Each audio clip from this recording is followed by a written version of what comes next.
A Russian ceasefire is due to come into effect around the besieged city of Mariupol. The Red Cross says it's preparing to start evacuating thousands of the estimated 160,000 civilians thought to be sheltering in the city ruins.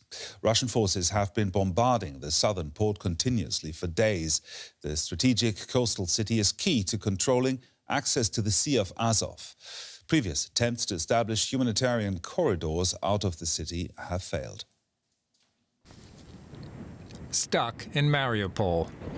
Residents of the besieged city have gotten used to broken promises of ceasefires and humanitarian corridors.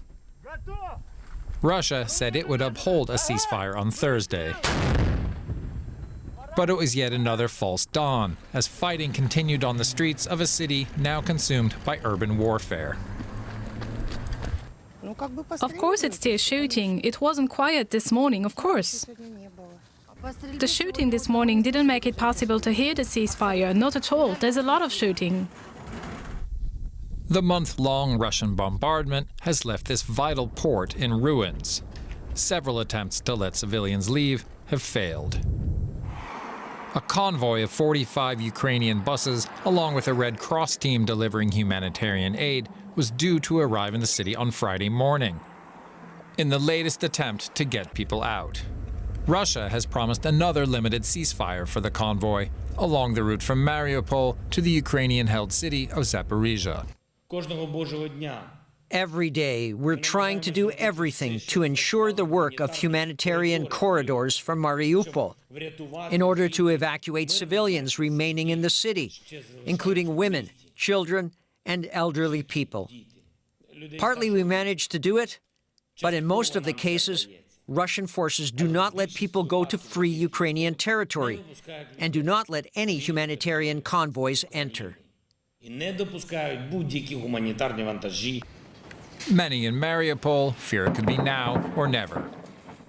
We are afraid. Can you imagine living and walking among the dead bodies? Walking on corpses not buried for a fortnight. Ukraine says at least 5,000 civilians, including 200 children, have been killed in the city since Russia's attack began. The Red Cross has described the situation in Mariupol as apocalyptic. It says thousands more lives depend on an immediate evacuation. And we're now joined by DW correspondent Amir Nassif, who joins us from Lviv in western Ukraine. Amir, intense fighting going on in Mariupol, but Ukraine is still in control of the city. How long can that last? Russia gave an ultimatum a while ago saying that the Ukrainian soldiers either had to give up or they would continue to pound the city. And that's what we're seeing right now, Gerhard. Russia has said very clearly that they will not continue to exacerbate this humanitarian crisis until Ukraine surrenders, perhaps hoping that the international community will see what's happening there and encourage Ukraine to surrender that city. But Ukraine claims that it has an advantage, that it's defending its home territory, and make no mistake about it, Mariupol is a very strategic city. Both sides want to have control of the city because it gives them control of the Sea of Azov. So I think, Gerhard, this can go on for a long time. Either Russia wins a complete and total victory with the total destruction of the city and most of the civilian lives there, or the Ukrainians pull off an unlikely victory and maintain control of that city, and hopefully avoiding the worst. Now, has the ceasefire held in Mariupol so far, and is there any update on the evacuation? It's very hard to know what's happening in that city, Gerhard. It's very hard to know what fighting is occurring. People have been reporting gunshots and the sounds of shelling. But of course, the humanitarian corridors are a limited amount, a limited area in which buses can come in, take people and pick people up and take them out. So yesterday we saw that they had agreed on a humanitarian corridor, but the Red Cross, after bringing 45 buses just to the outskirts of the city, decided to cancel those plans. The buses were waiting last night in Berdyansk, which is a city neighboring Mariupol on the Sea of Azov. And the efforts today are going to be to get those buses safely in. Those buses are also carrying humanitarian aid because people have gone through the resources that they were last able to bring in over a week ago. And they're trying to bring people out on those buses, people who don't have their own cars, people who are in need of aid. Now, the good news is, though, Gerhard, that yesterday, because of the efforts to open up a corridor there and make a ceasefire on that corridor, about 1,400, 1,500 people were able to use their own cars and get safely out to a safer area, Zaporizhia, where Ukrainians have control there. So at least those numbers, those civilians were able to get out safely yesterday. Now, you're in Lviv in western Ukraine, where many refugees and displaced people have found shelter. What's the situation there? You know, the number of people who cross the border into Poland every day has slightly decreased, but that does not mean that the exodus is over, Gerhard. The first 1 million people left Ukraine within the first 10 days or so, but it's only taken about a week and a half just now for another 1 million people to leave, the total coming to 4 million this week.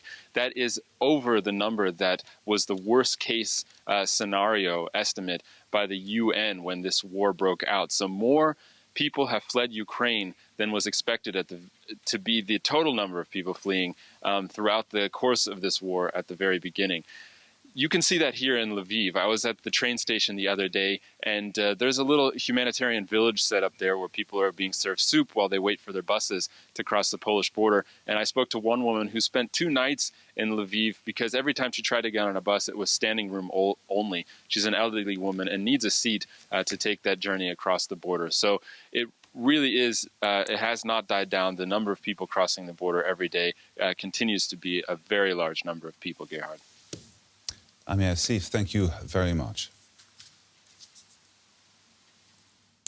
Russia's President Vladimir Putin is threatening to shut off energy supplies to Europe if EU countries do not meet his demand to pay for gas in rubles.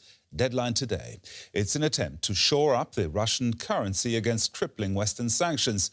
But Germany, France and Austria have again rejected the demand. And they're already preparing emergency plans to counter potential energy shortages. Russian gas is still flowing into Europe, but that could all be about to change. Speaking in Moscow on Thursday, Russian President Vladimir Putin said the West must start paying in rubles or else the taps get turned off. In order to purchase Russian natural gas, they must open ruble accounts in Russian banks. It is from these accounts that gas payments will be made. If such payments are not made, we will consider this a default on the part of the buyers, with all of the ensuing consequences. Nobody sells us anything for free, and we are not going to do charity work. Therefore, in that case, existing contracts will be stopped.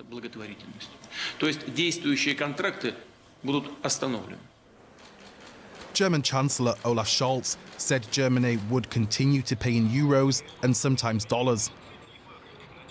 Germany's economy minister had stronger words. With regard to the threat, demand or consideration, one doesn't know what to call it anymore. To be made to pay in rubles, it is crucial for us that the contracts are respected. It's important for us not to give a signal that we will be blackmailed by Putin.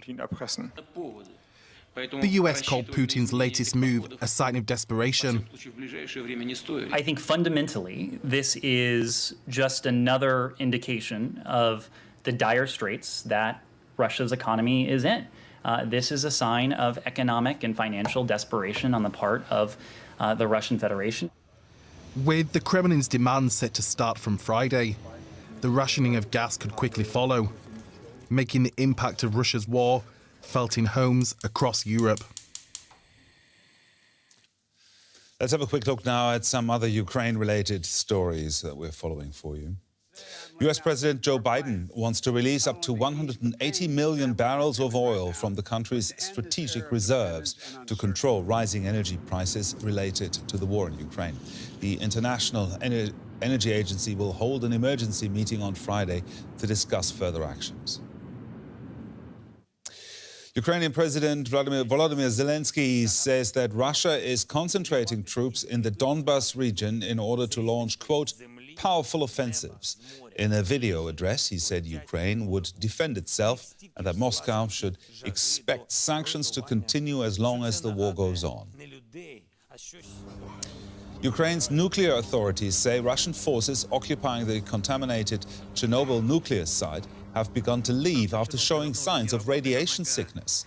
Russian troops seized control of the plant shortly after the invasion began, though Ukrainian staff have continued to oversee safety operations there.